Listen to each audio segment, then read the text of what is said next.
Dobrodošli na kanal Biblija i posljednje vrijeme. Danas ćemo da istražujemo jedan tekst iz Efescima poslanice 6.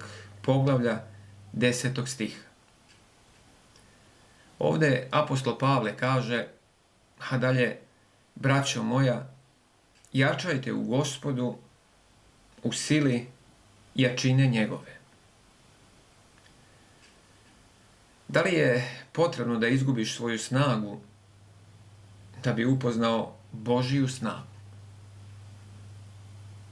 Koliko puta te je tvoj pad doveo bliže Bogu nego tvoja pobjeda? Da li su slomljenost i slabost dokaz poraza ili poziv na susret sa silom Božijom? Šta bi se desilo kada bi prestao da se bojiš pada jer znaš ko te podiže? Da li je dno na koje padamo zapravo početak dubine Božje milosti? I zašto bežimo od slabosti kada se u njoj sila Božja pokazuje sasvim? Niko ne voli da doživi pad, jer u kulturi snage, u kulturi uspeha, kontrole, pad izgleda kao sramota, ali u Božjem carstvu pad je često puta poziv. Poziv da prestanemo da se oslanjamo na sebe i da počnemo da se držimo Boga. Apostol Pavle nas u ovome tekstu ne poziva na snagu volje, ne poziva nas na neko pozitivno razmišljanje. On jednostavno kaže, budite jaki ne u sebi nego u Gospodu i u sili njegove moći. Jer kada ti ponestane snage, tada se nalaziš na mjestu gdje možeš da primiš Božiju snagu. A Božja snaga nam ne dolazi dok stojimo ponosno, već dok klečimo u molitvi slomljeni. U tom trenutku kada ti telo ne može više, kada ti posustane, kada ti duša vapi, Bog ne okreće leđa. On dolazi i donosi silu. U knjizi proroka Isaije u 40. glavi piše, on daje snagu umornome i on umnožava silu onome kome nedostaje. U Bibliji nalazimo opis ljudi koji su duboko pali i u tom padu oni su iskusili Božju silu, tu silu sa neba. Ovi primjeri pokazuju da Božja snaga ne traži savršene. Ona traži ljude koji su ponizni, koji su otvorenog srca. Apostol Petar je jedan od njih. On je bio veoma blizak Hristu. Obećao mu je vernost, ali prilikom suđenja Hristu Petar se odrekao Hrista. I tako ispunjen sramom, on je plakao gorko. Bio je slomljen. Međutim, Hristos ga nije odbacio. Posle Hristovog vaskrsenja, Petar je 3 puta potvrdio da ga voli. I taj Petrov pad nije bio kraj, već je on bio jedan početak službe koja menja svet. Petre, ljubiš li me? Pitao ga je Hristos. Obnova ne počinje sa osudom, već sa ljubavlju. Car David je sljedeći primjer uvršten među one koji su pali. Pomazani car, pesnik, čovjek po Božjem srcu, pada duboko u greh. Njegov pad je počeo sa preljubom sa Urinom, ženom Urije Hetejina, Vicavejom. Zbog čega je nakon toga, da bi prikrio svoj greh, organizovao ubistvo njenoga muža. I nakon opomene preko proroka Natana, David se duboko kaje u 51. psalmu i nastavlja njegovim narednim tokom života da bude čovjek po Božjem srcu. Tako da u ovom primjeru mi vidimo da duboko pokajanje otvara vrata Božoj sili i Božoj obnovi. Da smo mi u pitanju umjesto Boga, naravno da mnogi ne bi oprostili Davidu i da bi ga osudili na večnu smrt, ali Bog nije čovjek. Zatim, apostol Pavle je doživio isto tako duboku promjenu od progonitelja koji je progonio hrišćane, pa sve do apostola. Progonio je hrišćane i bio je prisutan prilikom ubijstva Stefana. Na putu za Damask on je doživio susret sa Hristom. Oslepeo je, nakon čega mu je vraćen vid, a onda ga je Bog pozvao u službu. Ne znam da li bi ga neko od nas pozvao u službu, ali Bog jest. Tu vidimo poruku da Božja sila može da preobrazi i najtvrđe srce. Sljedeći primjer koji možemo da od mase primjera iz Svetoga pisma da spomenemo je Jona, koji se pobunio protiv Božje volje. Mi ga vidimo kako beži od Božjeg poziva, kako zbog svog ponašanja izaziva oluju i zatim biva bačen u more. U stomaku ribe vidimo Jonu kako se moli Bogu i Bog ga izbavlja. A potom odlazi, iako nerado, u Ninivu gdje poziva ljude na pokajanje, a oni se odazivaju tom pozivu. I ceo grad se kaje. Ovdje nam poruka govori da Bog koristi i najdublje padove ljudi da nas vrati u svoju službu. Možda si i ti pao, možda si rekao da ne možeš više, došao si do krajnjih granica, ali kada sve tvoje snage utihnu, kada se tlo izmakne pod nogama, onda dolazi snaga koja nije tvoja. Bog ne dolazi kada si jak, jer onda ti nije potreban. On dolazi kada padneš. Moja snaga, kaže, pokazuje se u slabosti sasvim, kaže Bog. A ljudi koji su pali i koji veruju da su neupotrebljivi, to su ljudi koji nose osjećaj stida, koji nose osjećaj krivice i bespomoćnosti. Oni veruju da su njihovi gresi, da su njihovi promašaji i slabosti diskvalifikacija za Božje delovanje. Mnogi se izoluju, oni prestanu da dolaze u zajednicu, osjećaju se kao lažni hrišćani. Međutim, u Božjem carstvu slomljenost i slabost nije prepreka, već prednost. Jer Bog ne traži savršenstvo, on traži predanje. Bog u svoju službu ne zove jake i snažne ljude, već one koje on poziva, on osnažuje. Isus je pozvao Petra, iako ga se Petar odrekao. Isus nije zbog toga tražio nekog drugog kandidata, novog, već jednostavno on je obnovio onoga koji je pao. Bol koju doživljavaju ovakvi ljudi može da postane jedno zemljište iz koga raste jedno autentično svedočenje. Pa recimo u Miheju, prorok Mihej 7. glava, tamo piše: ako i padnem, ustajem, a ako i sedim u tami, pa Gospod je svetlost moja.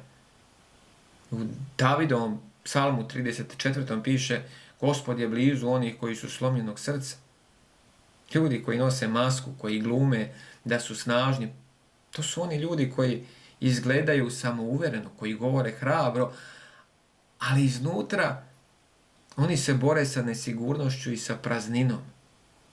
Oni ne dopuštaju sebi slabost pred drugima da vide, jer misle da će time da iznevere Boga ili da će da ispadnu nedostojni. Njihov život postaje napor. Pokušaj da se ponašaju duhovno, da se ponašaju snažno, bez neprekidnog dotoka milosti, je nemoguće. Bog ne traži da budemo snažni, već da priznamo svoju nemoć, kako bi on mogao da pokaže svoju silu. To nisu ljudi bez vere, to su ljudi koji veruju, ali veruju da moraju da se da se oni nose sami sa tim problemima. Njihova snaga je samo omot za jedno slomljeno srce koje vapi za jednim stvarnim mirom. Umjesto da glumimo snagu, Bog nas poziva da budemo iskreni, da budemo otvoreni, siromašni duhom, kaže Isus, jer jedino tada dolazi punina.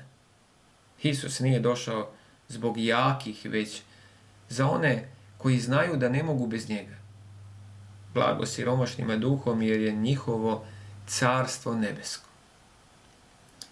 U 2. Korinčanima 12. glavi piše: moja se snaga u slabosti pokazuje sasvim.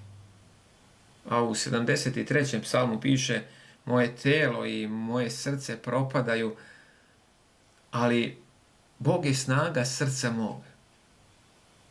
Mi živimo u vremenu kada se vera meri brzinom odgovora. Međutim, Bog često govori u tišini. U tišini, a ne u buci. Ljudi tragaju za nekim trenutačnim znakovima, ali oni zaboravljaju da je mjesto Božjeg susreta upravo tišina. Pa Izraelci su htjeli da vide neka brza čuda, ali Mojsije, koji je otišao na Sinaj, on je čekao Boga 40 dana. Čekanje nije kazna, to je poziv na poverenje.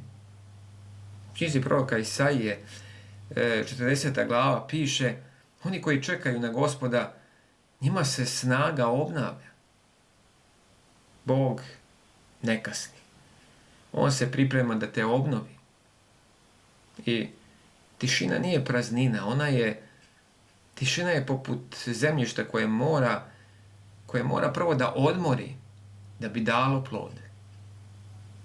Prorok Ilija nije čuo Boga u oluji, nije ga čuo u vatri, nije ga čuo ni u zemljotresu, ali ga je čuo u tihom šapatu. U posljednjim danima najhrabriji neće biti oni koji trče, nego oni koji stoje u tišini pred Bogom. Apostol Petar se, rekli smo, odrekao Hrista. Mogao je to da bude kraj za njega, ali Isus ga pita: ljubiš li me? Samson je izgubio sve, ali je posljednjim dahom povikao ka Bogu i snaga se vratila. Isus je pao pod težinom krsta, ali je taj pad doveo do vaskrsenja. Pad ne znači da te je Bog odbacio. On te priprema da se obučeš u silu njegove moći. Ovaj naš uvodni tekst koji smo istraživali u Efescima 6. glavi, u 10. stihu, Pavle ne kaže budite jaki u sebi, on kaže budite jaki u Gospodu. Jer snaga dolazi kada priznamo slabost. Oklop Božiji koji tu u toj 6. glavi Pavle opisuje tamo od 11. stiha pa nadalje, nije dodatak koji se daje samo nekim snažnima i jakima. On je, taj Božji oklop, neophodan slabima koji žele da opstanu. Božji oklop ne oblačiš kada si na nekom vrhuncu, nego kada si na kolenima. A Isus kaže: ako zrno pšenično ne padne na zemlju i ne umre, ono ostaje samo, ali ako umre, doneće mnogo roda. Možda je upravo tvoj pad setva koju Bog koristi. Bol i razočarenje, oni nisu kraj, oni su put ka novoj veri, ka novom pozivu, ka jednom autentičnom svedočenju. Tvoj pad može da bude jedno mesto gdje će neko drugi da pronađe nadu. Zato ne krij se od Boga, priđi mu. David je plakao, David je vikao, pokajao se i bio je obnovljen. Obuci se i ti u Božju silu. Nemoj ići sam. Crkva treba da bude jedno mesto gdje ranjeni dolaze po snagu, a ne da ih osuđuju. Možda si i ti pao, možda upravo u ovome času. Možda si mislio da nema nazad, ali Pavle u Efescima 6. glavi kaže: ustani, budi jak u Gospodu. Jer Bog dolazi kada si na dnu. Njegova ruka nije kratka da ne može da spase. Njegova sila čeka. Ona čeka da je primiš. I evo, na kraju smo i ove večeri. Hajde da uputimo zajedno jednu molitvu. Gospode, Bože naš, kada padnemo, podigni nas. Kada klonemo, obuci nas u svoju silu. Kada više ne znamo da hodamo, ti budi naš oslonac. Učini nas jakim, ali ne po našoj snazi, već po tvojoj milosti. Snagom svoga duha podigni naše srce i obnovi naše korake. Jer naša slabost nije kraj. Ona je mesto gde ti počinješ. Obuci nas, Gospode, obuci nas u svoj oklop.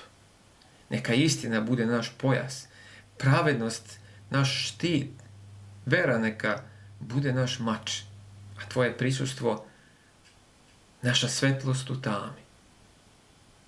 Zahvaljujemo ti što nas ne odbacuješ kada padnemo, već nas zoveš bliže ka sebi. Hvala ti, Gospode, u Hristovo ime. Ja vas pozdravljam i nakon ove teme želim vam blagodati mir od našeg Gospoda Isusa Hrista i da Bog da života i zdravlja, da se vidimo u nekoj novoj narednoj emisiji.